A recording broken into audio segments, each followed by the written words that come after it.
Hey, it's me, MLB. Here's chapter 123, the final chapter of RFO, Rapid Fate Online, and this one is titled Making It Rain. A very happy reunion commenced, and you all chatted about what had happened. You were most excited to hear about the events from Butterfly, as you hadn't had a chance to hear how it had all panned out, and you grinned when you heard that the police had been there when Bevan was doing his ego speech. Serves his egotistical ass right, you said proudly. Spear 19 and his sister thanked you and Butterfly over and over, and after spending ample time there, you and your man left to go back to your level. We need to return the mahi to the players who lost everything on the slave ship that went down on our honeymoon level, you said, holding Butterfly's hand in yours and swinging it back and forth with glee. The streets on level 1 were filled with a lot more happiness than you'd ever seen them, and you realised just how many people had been affected by the veins of BB. We did it, you said proudly to Butterfly. All the people are free now because of you. He smiled happily and you squeezed his hand. Mirio was right to call you a sun-eater. Your ability to outshine the sun grows every day. He hung his head bashfully and you giggled and nudged his shoulder with yours. Come on, let's get back to our home. The rest of the afternoon was spent quite lazily in-game, but outside the game on the following morning was crazy busy. You had police reports to write up, witness reports to sign, and court dates to put down in your diary to attend. On top of that, the start of your internship was fast approaching, and you still needed to track down those who had lost all their mahi when the ship went down. 2 weeks later, the madness still remained, and you and Butterfly hadn't had a chance to go back in-game.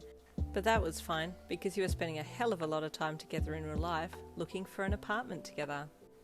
It was a Wednesday morning when your phone rang with an unknown number and you picked it up, expecting it to be a call back from one of the apartment blocks. Hello, Yin speaking, you said politely. Damn, bestie, you forgot me already? The voice of your best friend lilted down the line, and you let out a loud scream of excitement. Bestie! Oh my god, how are you? She laughed happily on the other end while you screeched in her ear. I'm fine, I've only just really gotten the chance to call you. How's things? Man, where do I start? You said, smacking your hand to your forehead and flopping down on your bed.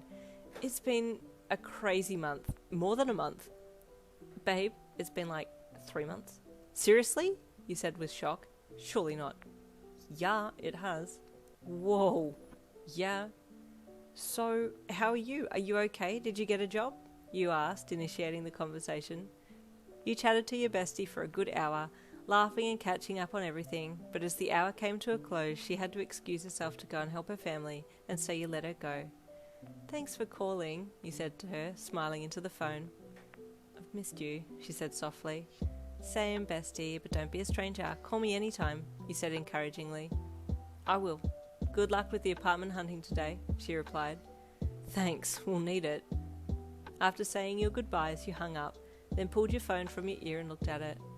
While you had been talking on the phone, someone else from an unknown number had tried to call you, so you listened to the voice message. Hello Yin, this is Mark from Expense Real Estate.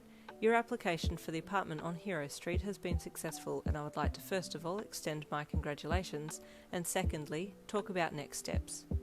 Mark did have more to say in the message, but you got so excited you closed the voicemail before you had a chance to finish and quickly rang Tamaki. We got the place! We got the place! You screeched into the phone. The apartment on Hero Street! Oh, we did? He asked with soft excitement. Yes! Let me call Mark back. Do you want to go over now? Let's go together. 3 weeks later. Is that everything? You called to Tamaki. One more bag, he replied, dragging one last suitcase into the apartment that was littered with boxes, papers, and every other piece of moving equipment. When is the truck getting here? You asked. In about an hour, he replied, putting the suitcase down and walking over to you. You grabbed him in a hug and squealed with delight. We have our own place now, and we have 4 weeks of internship coming up. Look at us! We're really making it somewhere in life. He took your hand and raised it to his lips, kissing the back of it before putting it down and looking fondly at the engagement ring on your finger. As long as I have you, I've already made it in life, he said softly, the gentle blush on his cheeks making him look even cuter. I love you, Butterfly of Rapid Fate Online, you said with a loving adoration in your eyes. I've always loved you, on of my heart, he said softly, before gently leaning his head down to kiss your lips, embracing you in the middle of the brand new apartment that you had together, filled with boxes and junk, the look of perfection for a young couple ready to start their lives together. And there ends Rapid Fate Online. This, I think it's the longest book that I've put up on YouTube so far. Thank you to everyone who stuck with me from chapter 1 through to chapter 123. I hope you enjoyed it. I will be posting the first chapter of the next book later, probably in about 15 minutes.